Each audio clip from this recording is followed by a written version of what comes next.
itong chapter 13 ng Mark, ayon doon sa aking nabasa, ito'y araw ng Miyerkules.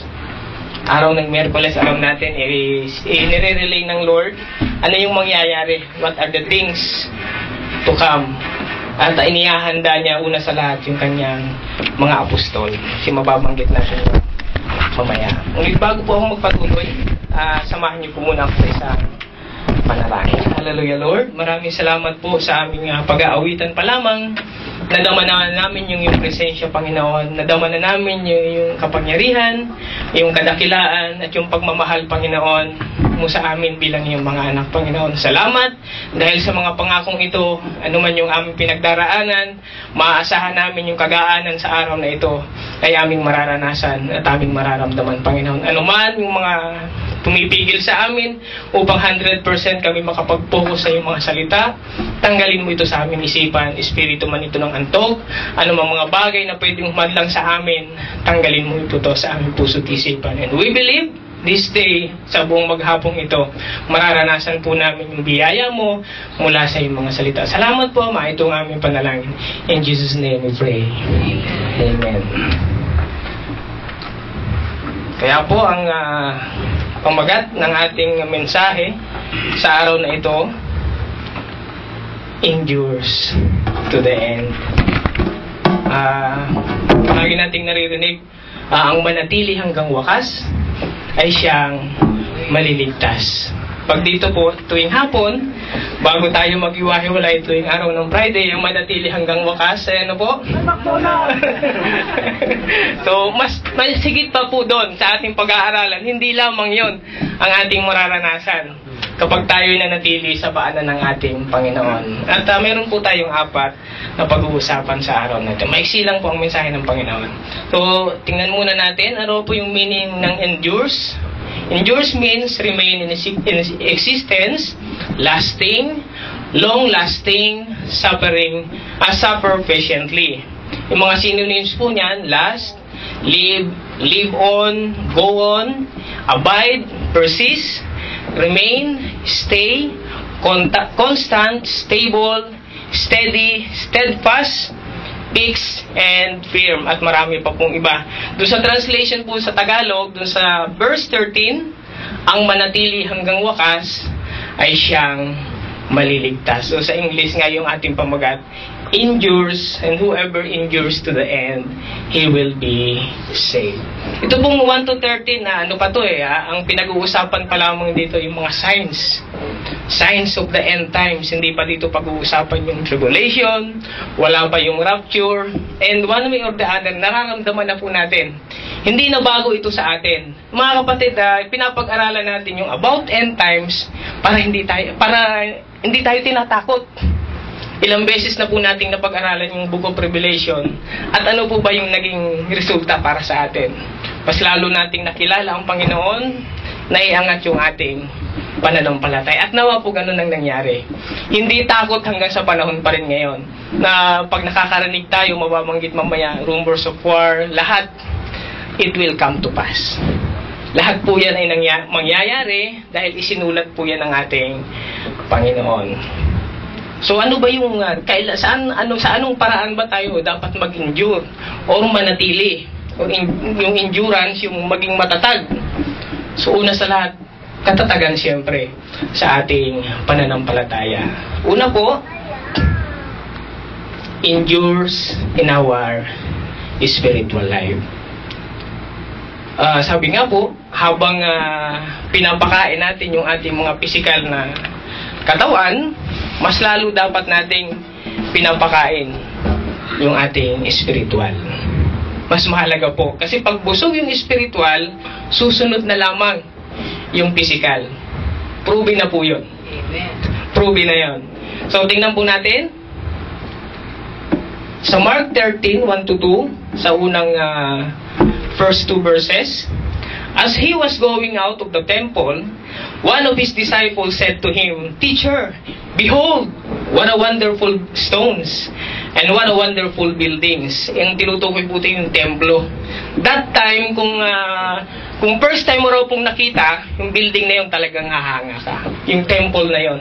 Kahit naman po sa panahon natin, once na tayo ay nakapunta sa isang lugar, at first time mong makita, yung building na yun, or yung isang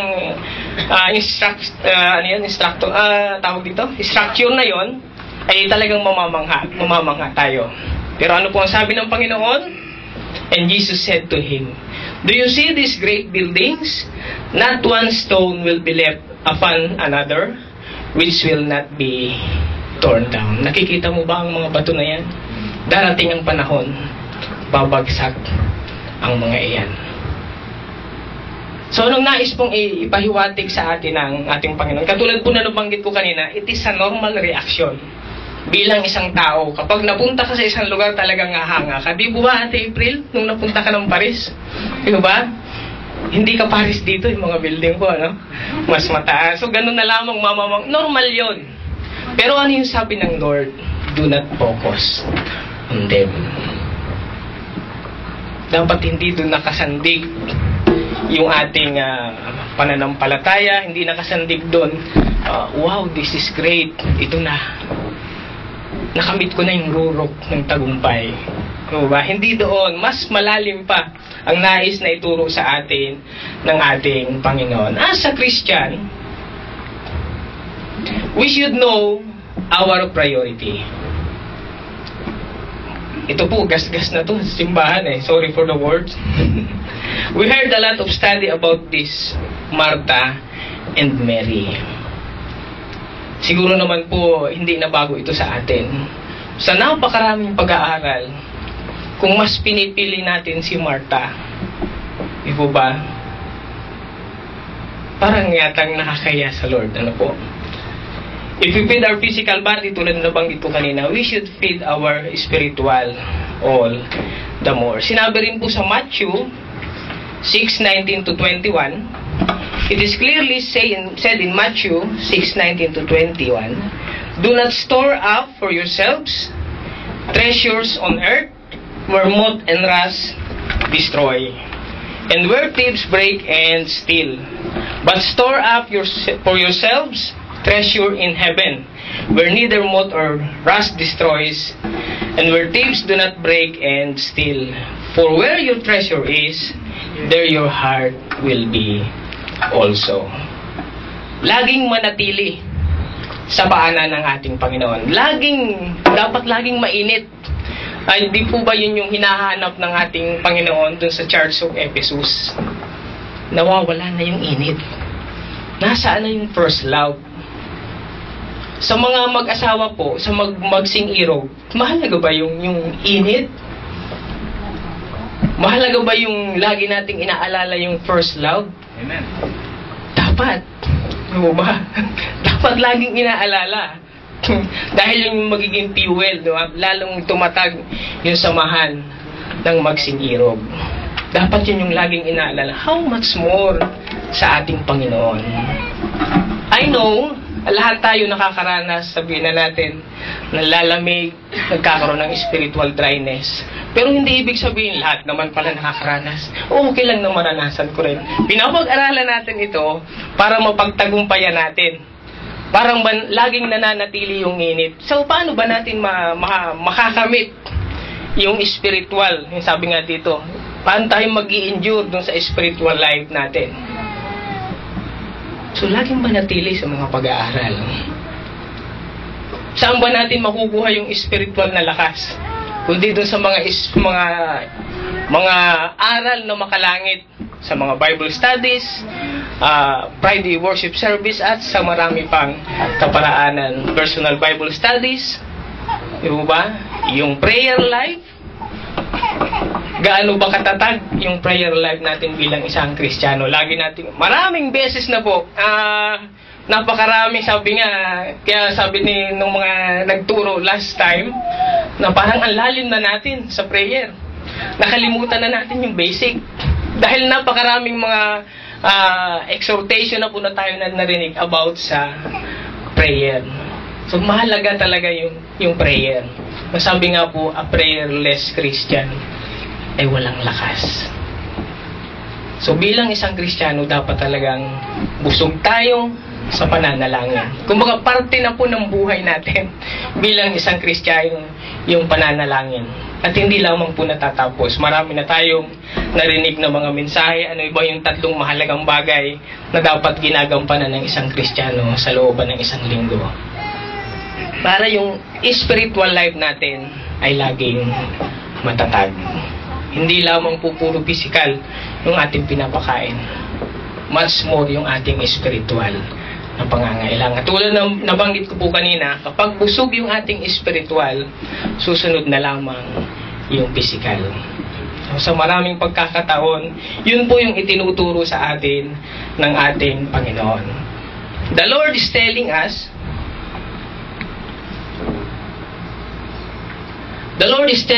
not to focus on wonderful stones and wonderful buildings. Saan daw po tayo dapat magpo-focus?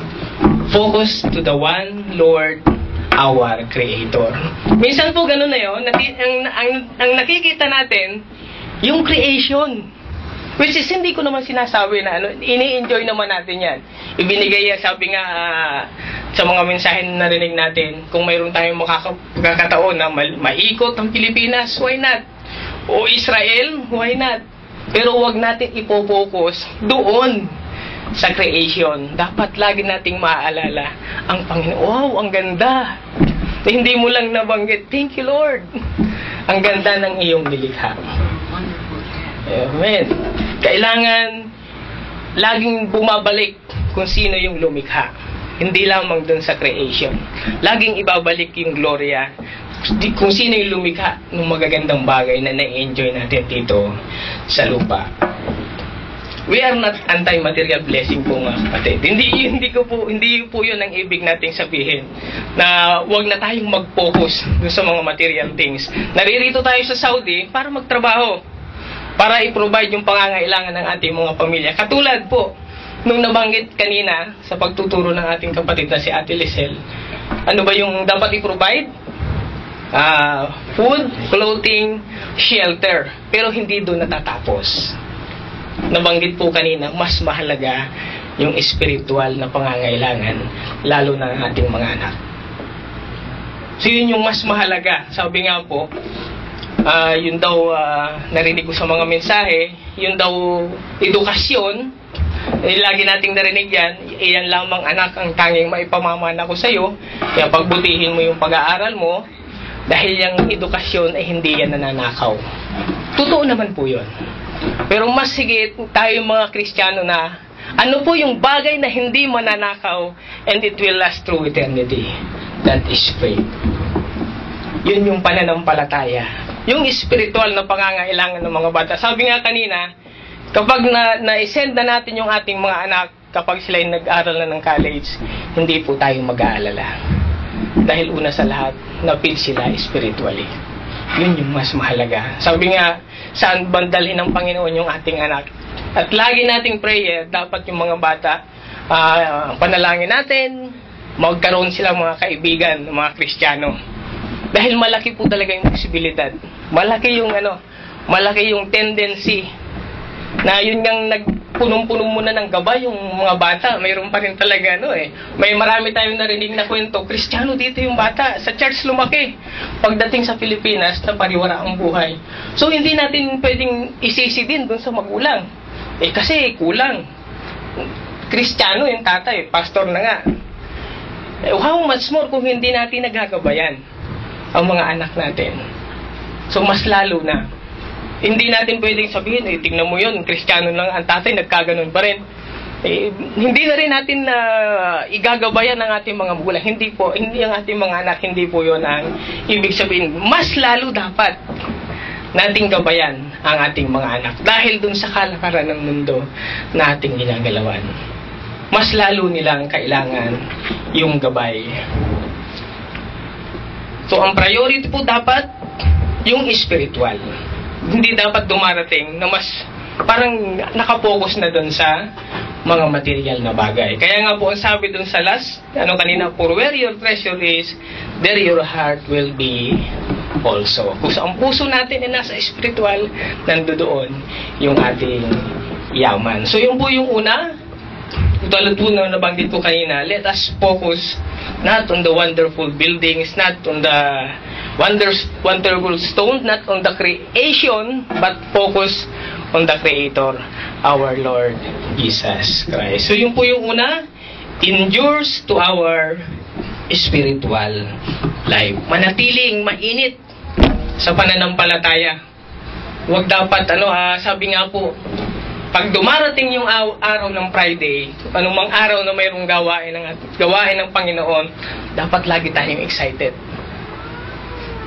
Nararamdaman po ba ninyo? Kanina po ba, nung papunta tayo dito sa church, talagang ready na yung ating puso, dadalo ako sa church. Amen. Dapat po ganon. We are excited dahil ang kakaharapin po natin, the King of Kings and the Lord of Lords. Kapag tayo makikipagtagpo dun sa ina-applyan natin, yung mga amo natin, talagang nagbibihis tayo, naghahanda tayo, yung ating mga sasabihin, how much more kapag tayo ay haharap sa ating Panginoon. Yung presensya po ng ating Panginoon naririto sa umagang ito. Nasabi sa Matthew 4:2, or 3 gathered together in my name, there I am with you. Naririto po yung presensya ng ating Panginoon. Pangalawa po, endures in the Scripture. Sa Mark 13, verse 3 to 4, nagtanong yung mga apostol. As he was sitting on the Mount of Olives opposite the temple, ito po yung paboritong laging pinupuntahan ng ating Panginoon. Kasi dito po siya nananalangin, doon sa Mount of Olives.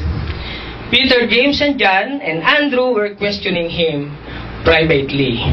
Tell us, when will these things be? And what will be the signs? What will be the signs? And when all these things are going to be fulfilled? So ito pa lamang po ang pinag-uusapan pa lamang natin ay yung mga signs which is nangyayari na po. Existing na po. So nagtatanong itong mga apostol, kailan po ito mangyayari? At sagot pa rin po ng ating Panginoon sa Mark 13:32-33, but of that day or hour no one knows, not even the angels nor the Son, but the Father alone. Take heed, keep on alert, for you do not know when the appointed time will come. So sa tanong ninyo, kailan po ito mangyayari? Walang nakakaalam kundi ang Ama lamang na sa langit. Ngunit ang katotohanan, even though we don't know kung kailan babalik ang ating Panginoon, but by faith, we have the assurance He will come the second time as He promised. Babalik po siya. Ano yung sabi kanina sa awit? I don't want heaven without us. Yun yung hope na pinangahawakan natin. Kasi yung tema po ng pinag-uusapan dito, yung second coming. Pero mayroon munang mga mangyayari. Mayroon munang mga signs and wonder. At one way or the other, nararanasan na po natin. So hindi na po tayo nagugulat sa mga bagay na ito. It is all written at mismo ang Panginoong Jesus ang nagsabi.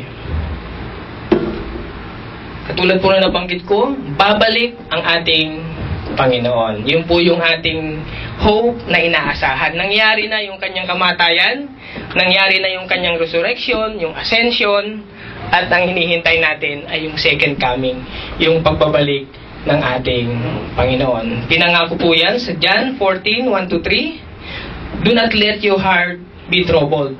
Believe in God, believe also in me. Kasi ano raw po? In my Father's house are many dwelling places. If it were not so, I would have told you. For I go to prepare a place for you.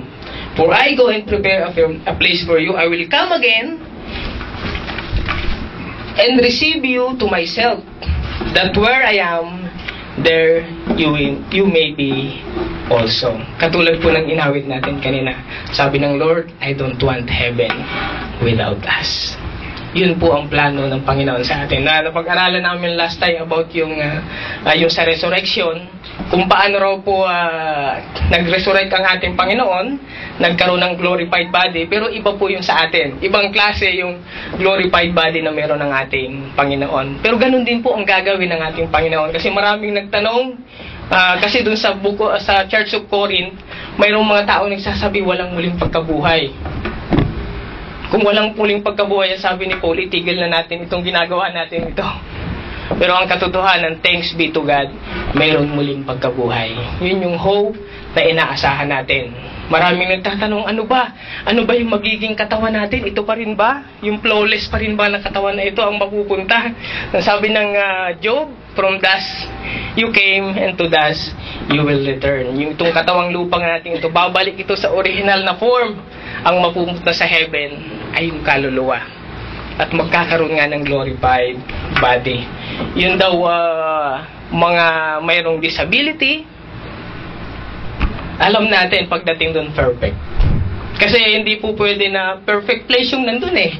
Perfect place yung atin dadatan, hindi po pwede na kung pilay siya dito o may diferensya sa dito pagdating no, ganun pa rin, no?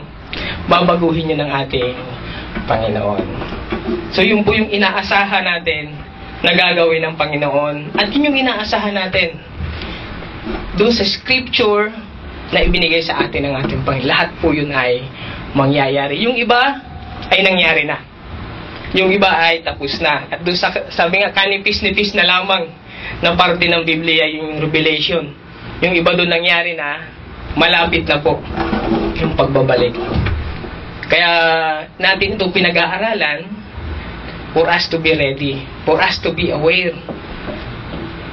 Maging encouragement para sa atin, hindi lamang po sa atin, kundi doon sa mga mahal sa buhay natin na hindi pa nakakilala sa ating Panginoon. Kasi sa mga susunod po na parte ng Mark chapter 13, babanggitin doon ano yung hirap, yung tribulation na mararanasan ng tao.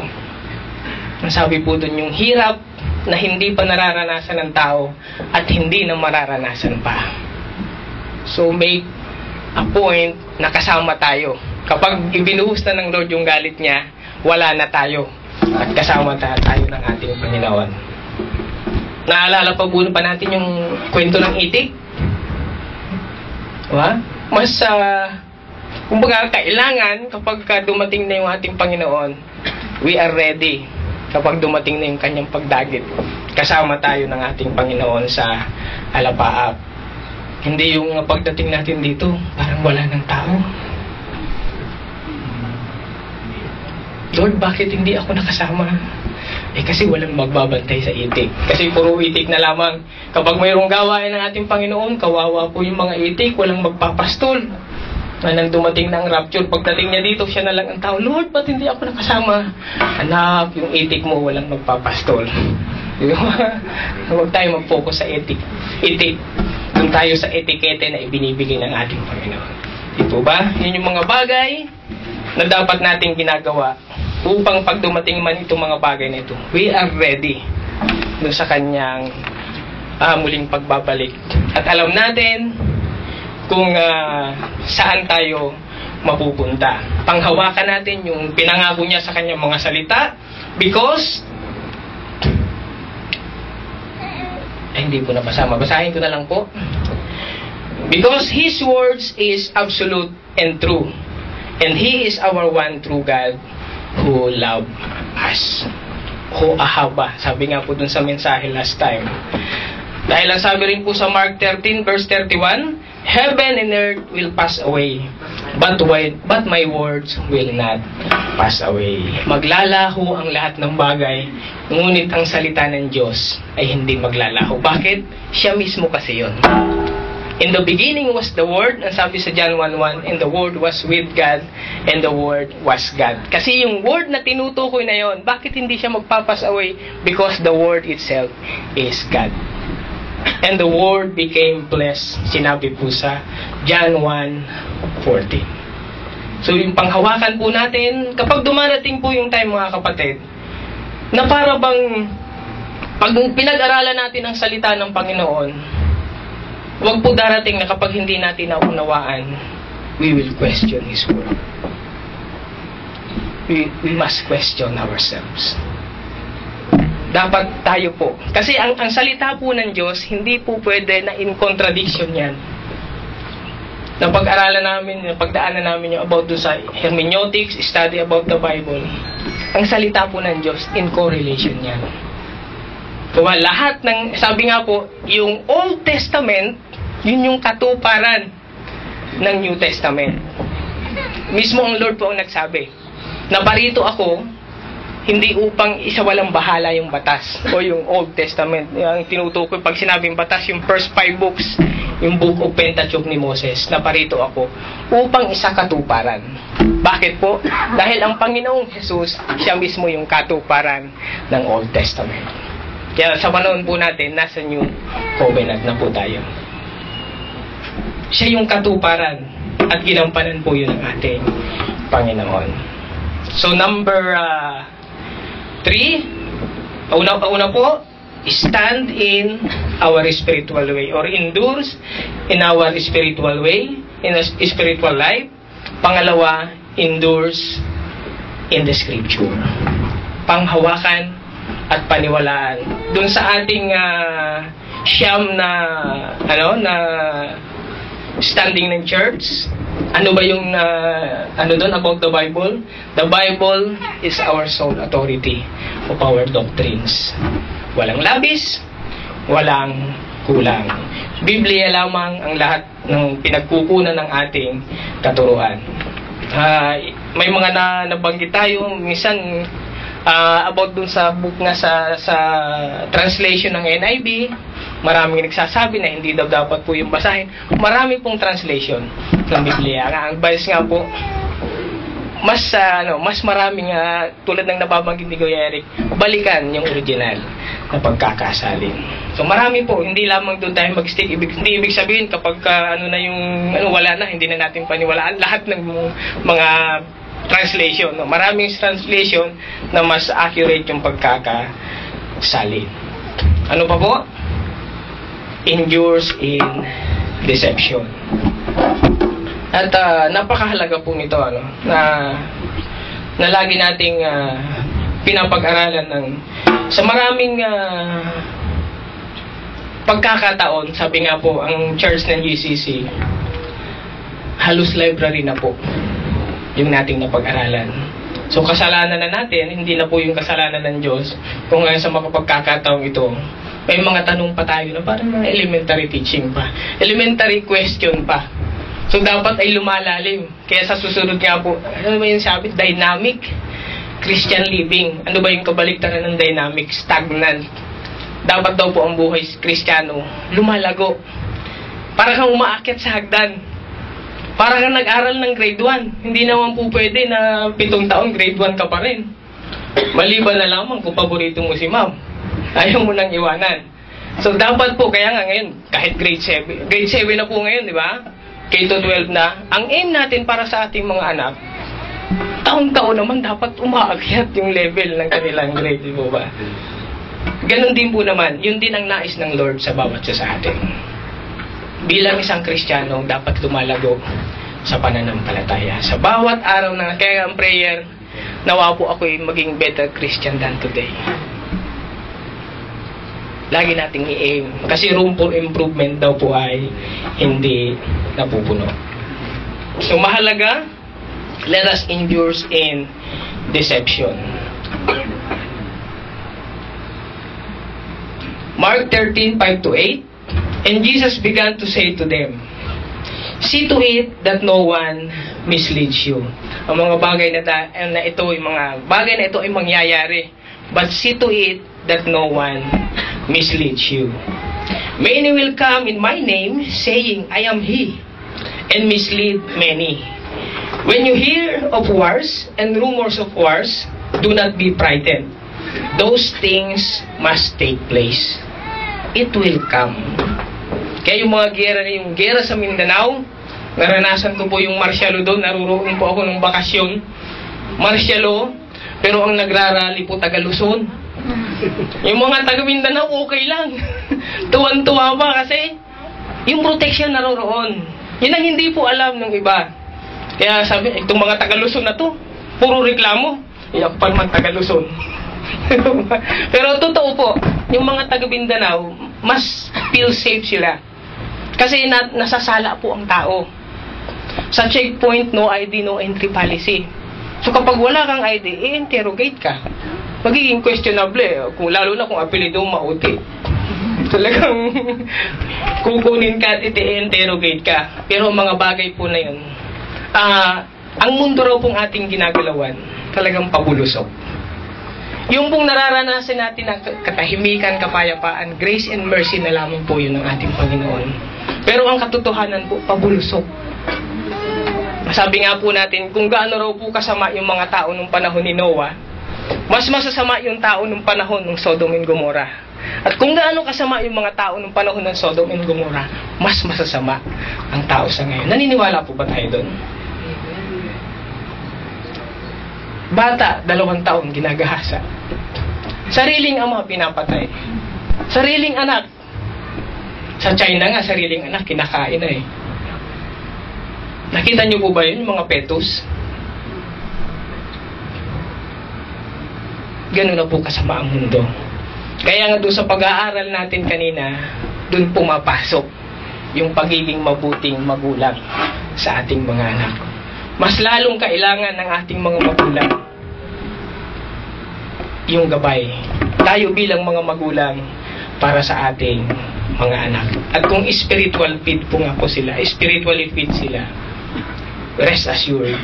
Sabi nga po, kahit ipadala mo na yan sa Pilipinas, malayo man sa atin, maaasahan natin dahil naturuan natin siya ng tama. Hindi siya pupunta dun sa landas ng tawag dito para siya ay mapariwara. Diba ba? So mangyayari po ito. Those things must take place, but that is not yet the end. Mga signs pa lamang po yan.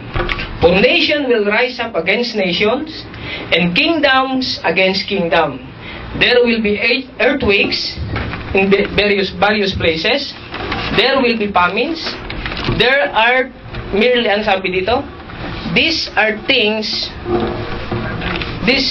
merely the beginning of birth pangs or birth pains. Sino yung mga nanay? Maraming mga nanay dito. Hindi pa talaga yun yung sakit. Nagli-labor pa lamang. Yun pa lamang itong panahon na ating pinag-uusapan, yung nag-uumpisa pa lamang. Parang pumutok na yung panubigan. Pero ang tunay na sakit, pag nandun na, yun na, pagkatabi mo yung asawa, masasapunutan mo. Ayaw ko na! Ganun pa lamang. Pero sa huling panahon, mas grabe pa yung mararanasan. Kaya nga po natin ito pinapag-aralan, katulad ng banggit ko kanina, for us to be aware, for us to be encouraged, na yung ating mga mahal sa buhay, most especially yung ating Jerusalem. Kasi ang makakaranas po ng mababanggit na yan, ay mga maiiwan sa rapture. Kaya bilang mga Kristiyano, yun yung papel natin. Na yung mga tao na hindi pa po nakakaranas ng grasya ng Panginoon. Tayo, yung great ng commission ng ating Panginoon, dapat maging mabigat yung na yun para sa bawat isang Kristiyano. Yung greatest commandment yung greatest commission ng ating Panginoon. Dapat big deal sa atin yun bilang isang Kristiyano. Dapat mabigat yung weight ng mga salita na yun para sa atin bilang isang Kristiyano. Kaya lagi pong nababanggit, given a chance to share the word of God. Gawin po natin, mga kapatid. Dahil sabi nga, hindi natin alam kung kailan yung muling pagbabalik ng ating Panginoon. Kasi kung alam po natin, halimbawa year ganito, 2030, babalik ang ating Panginoon. Alam niyo pong gagawin ng tao? 2029 yun, magpapakabait.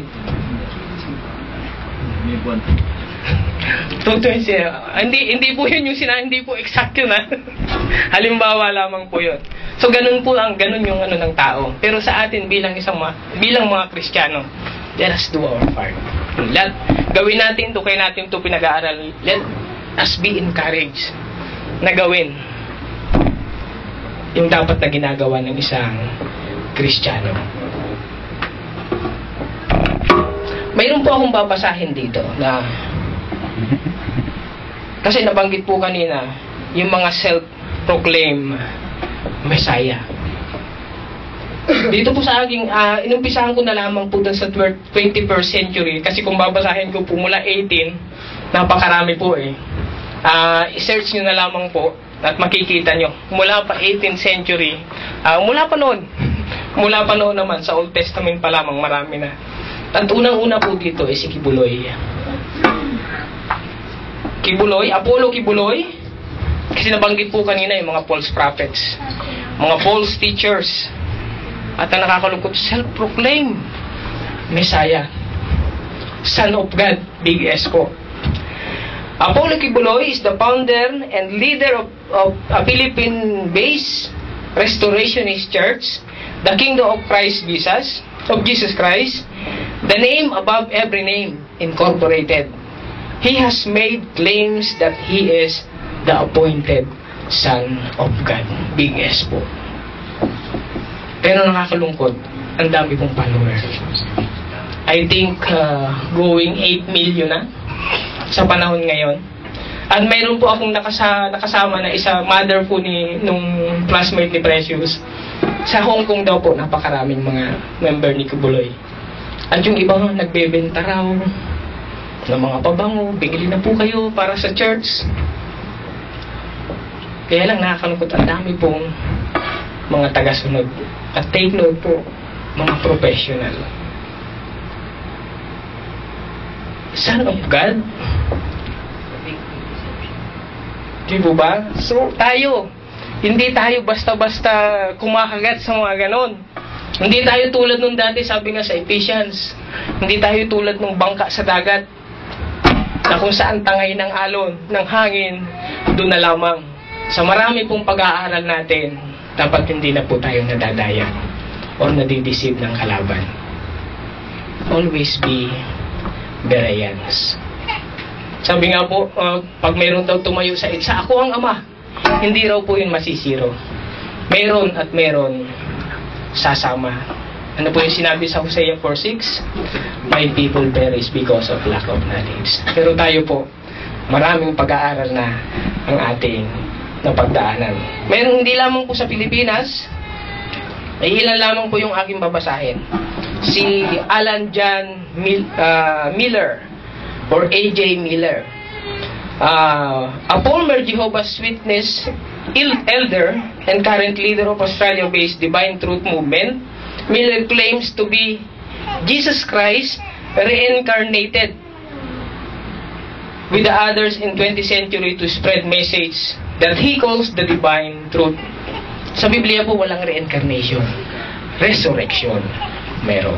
So hindi po tayo basta-basta na. He delivers these messages in seminars in various forms of media along with his current partner Mary Suzanne Lack.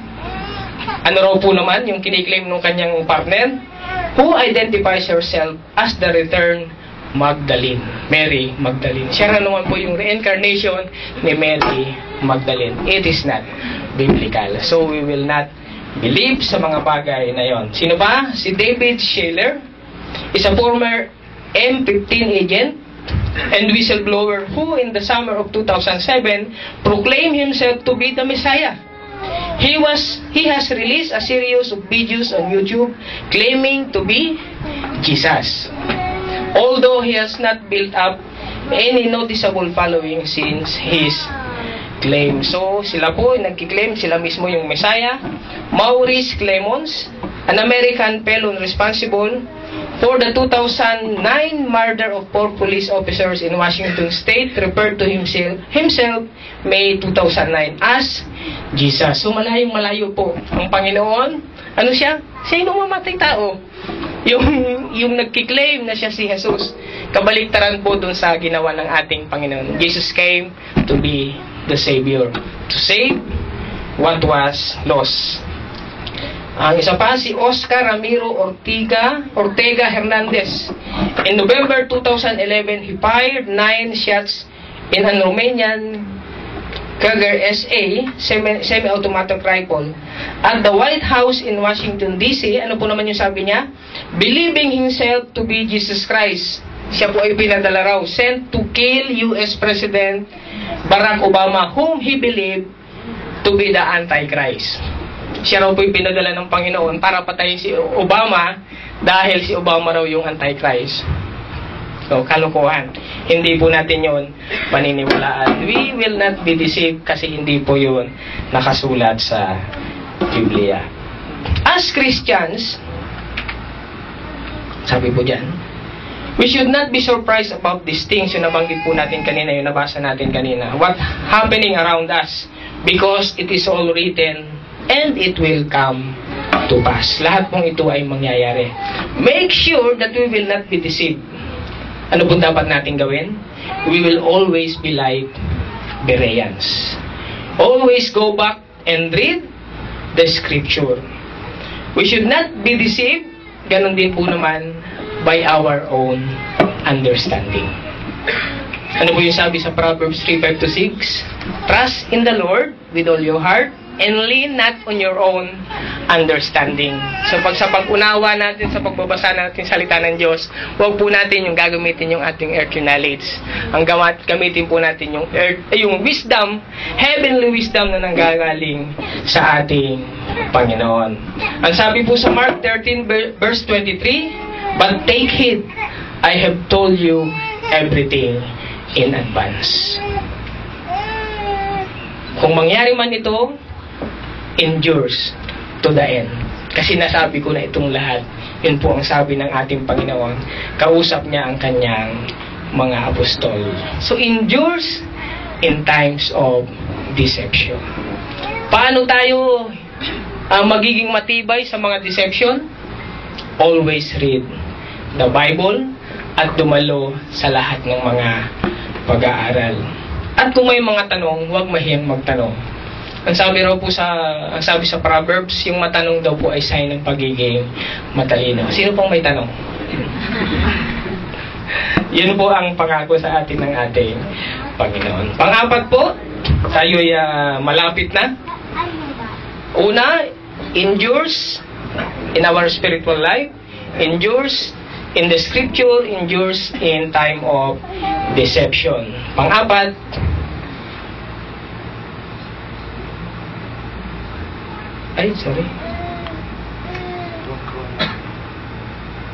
Ayan.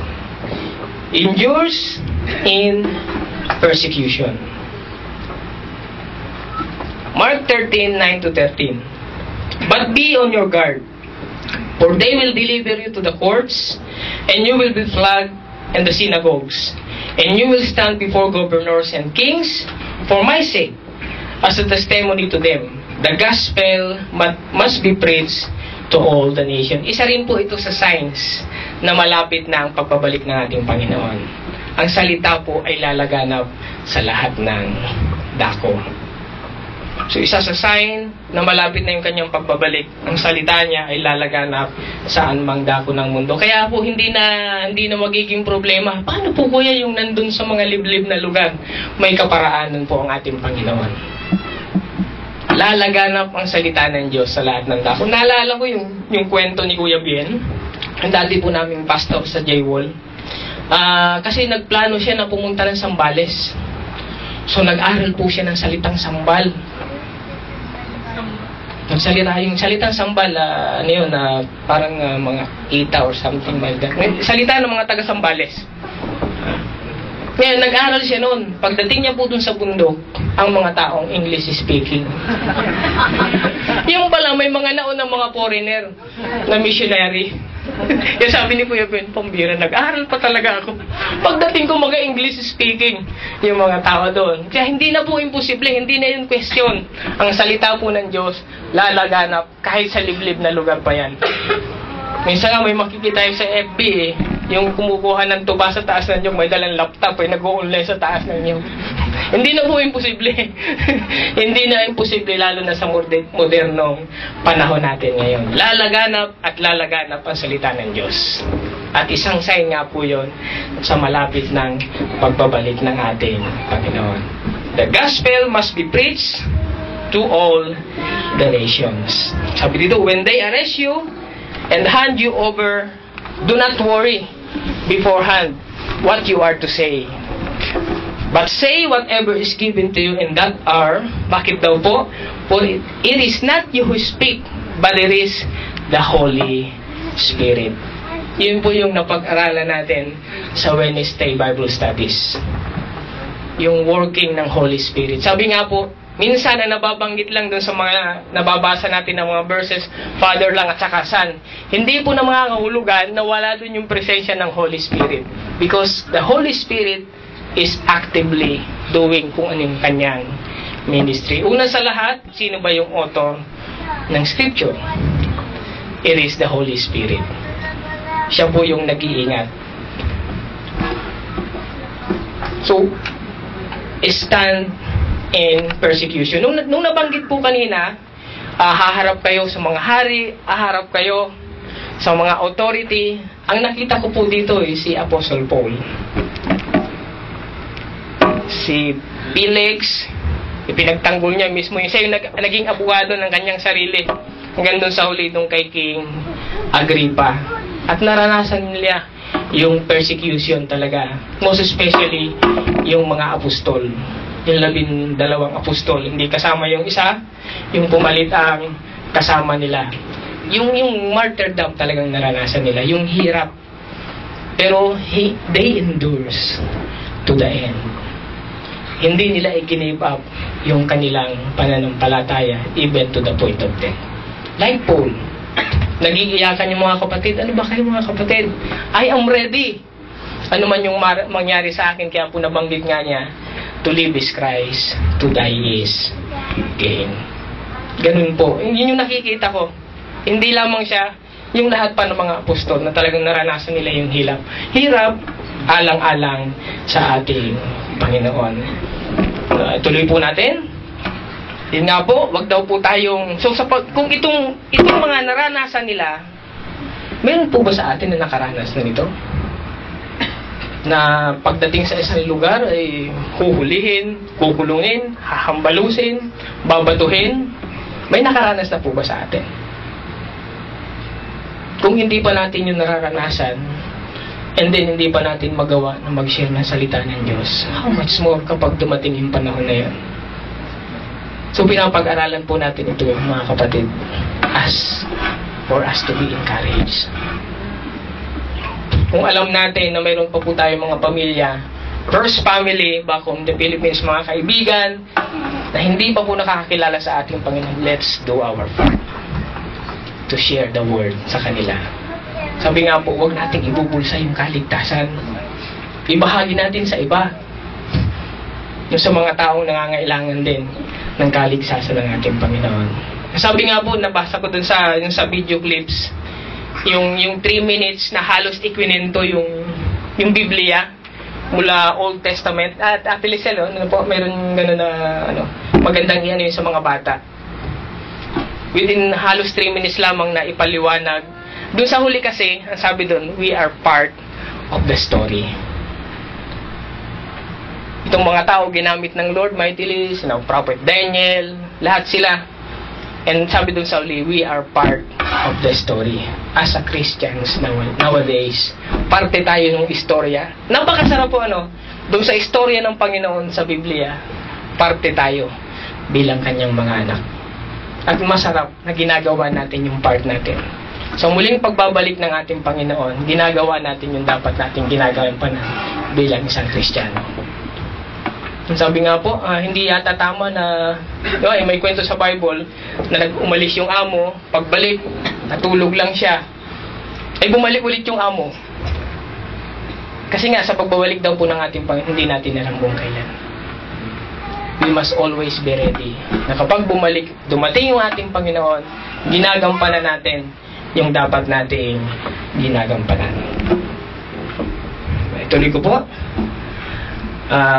Sabi dito, brother will betray brother to death. Kaya po nabanggit ko kanina, pahulusog po ang mundong ating ginagalawan. Grace and mercy na lamang po.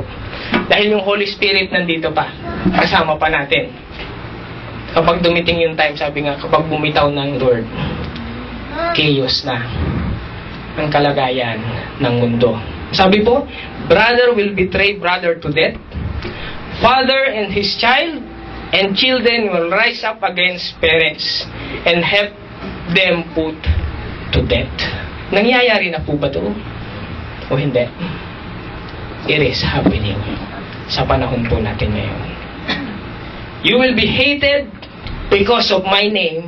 Ngunit ang sabi po ng ating Panginoon, katulad ng title ng mensahe sa araw na, but the one who endures to the end, he will be saved. Yun po ang panawagan ng ating Panginoon. Manatili. Manatili sa paanan ng Diyos sa lahat ng pagkakataon. One way or the other, nararanasan na po natin ito. We are being hated and persecuted. Minsan, mga kaibigan natin. Ang sabi nga po, nung napunta tayo sa church, parang unti-unting nawawala yung aking mga dating kaibigan. Mga kapatid, do not worry. Dahil pag tayo po'y napunta sa paanan ng Diyos, tunay na kaibigan po ang ibibigay ng Panginoon sa atin. Kasi ang tunay na kaibigan, hindi ka dadalhin palayo sa Panginoon. Ang tunay na kaibigan, ilalapit ka sa paanan ng Diyos. Mga kapatid, magpasalamat po tayo. Dahil pag napunta tayo sa simbahan ng Panginoon, mga tunay na kaibigan po, yung karamay natin, ano man yung danasin natin, ano man yung hirap na pagdaraanan natin, ano man yung mga pagsubok na mayroon tayo, idagdag mo pa yung presensya ng Diyos sa buhay natin. Ang buhay Kristiyano po, doble panalo. May mga kaibigan ka, magaganda at mga gwapo na handang tumulong, naroon pa yung presensya ng Diyos. Saan ka pa?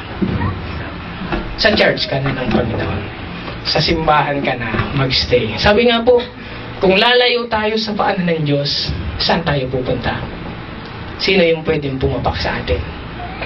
So habang nakakaranas tayo ng problema, mas lalo tayong magsumiksik sa paanan ng Diyos. Kasi yung pagpapatawad, yung solusyon sa lahat ng problema natin, dito po natin matatagpuan sa piling ng Panginoon. Hindi po sa labas.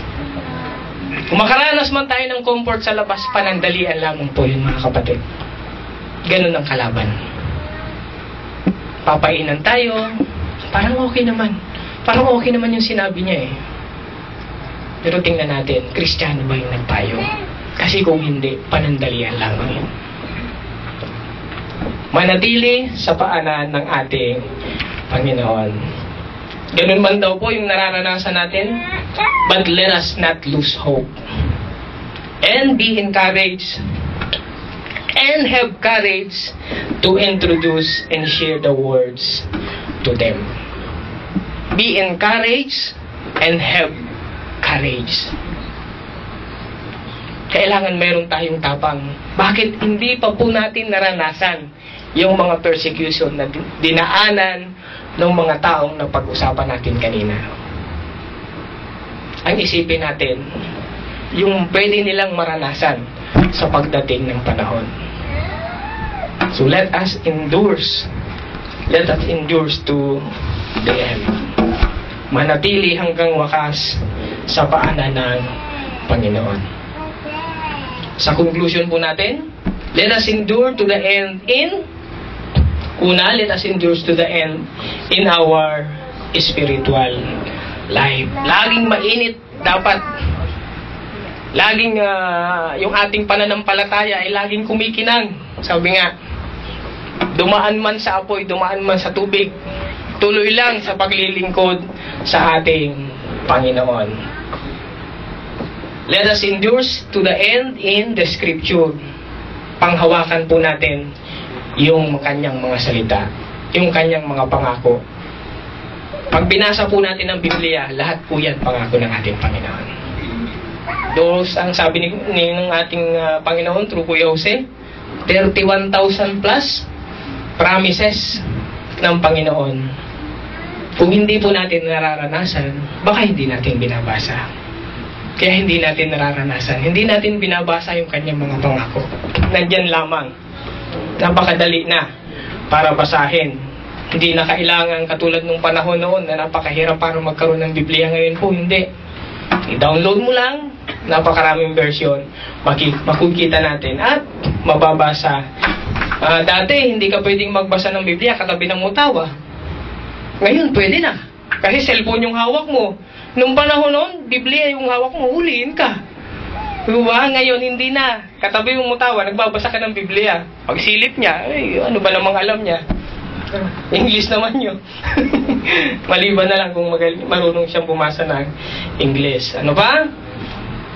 Let us endure to the end in time of deception. Let us always be Bereans. Na si Paul na yung nagtuturo, binabalikan pa rin. Kaya mga kapatid, kung mayroon po akong nasabi kanina, at alam nyo na parang hindi yata biblical, balikan po natin sa Biblia. And I am willing to be corrected kung ako po ay nagkamali. Number 4, stand in persecution. Let us endure to the end in time of persecution. Manatili hanggang wakas sa piling ng ating Panginoon, ano man yung daranasin natin ng mga problema. At sabi nga, kung kayo ay nakaranas nito sa aking pangalan, si Peter din nagsabi, magala kayo. Magala kayo kung nararanasan yung mga bagay. At least, parte tayo. Mga naging parte tayo doon sa istorya ng Panginoon. Ang verses to ponder, iwanan ko po ito sa inyo. Ito po yung napag-aralan namin sa Corinthians 15:57 to 58. But thanks be to God. Ito po kasi yung taang pinag-uusapan dito, yung resurrection. Kaya nga sabi ni Paul, kung walang resurrection, ay ano pa? Bakit pa natin ginagawa ang mga bagay na ito? But thanks be to God, sabi dito, who gives the victory through our Lord Jesus Christ.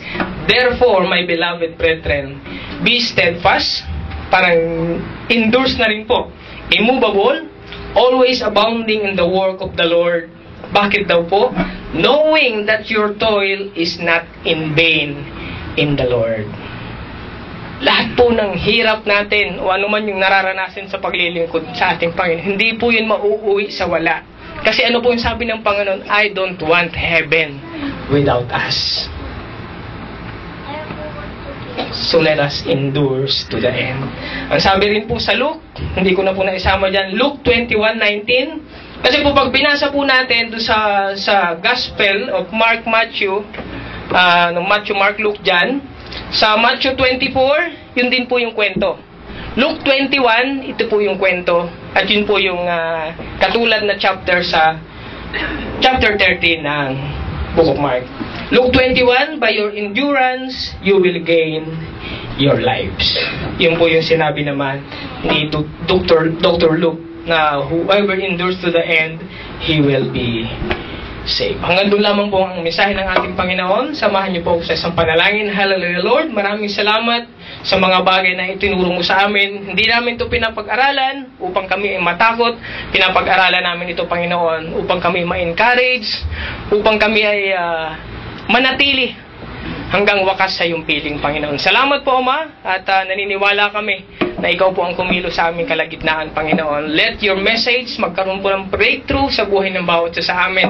At gamitin namin to, Panginoon, maging encouragement sa amin and for us to have courage na ibahagi ang inyong mga salita sa mga taong nangangailangan pa ng kaligtasan. Maraming salamat po, Ma. Ito ang aming panalangin. In Jesus' name we pray.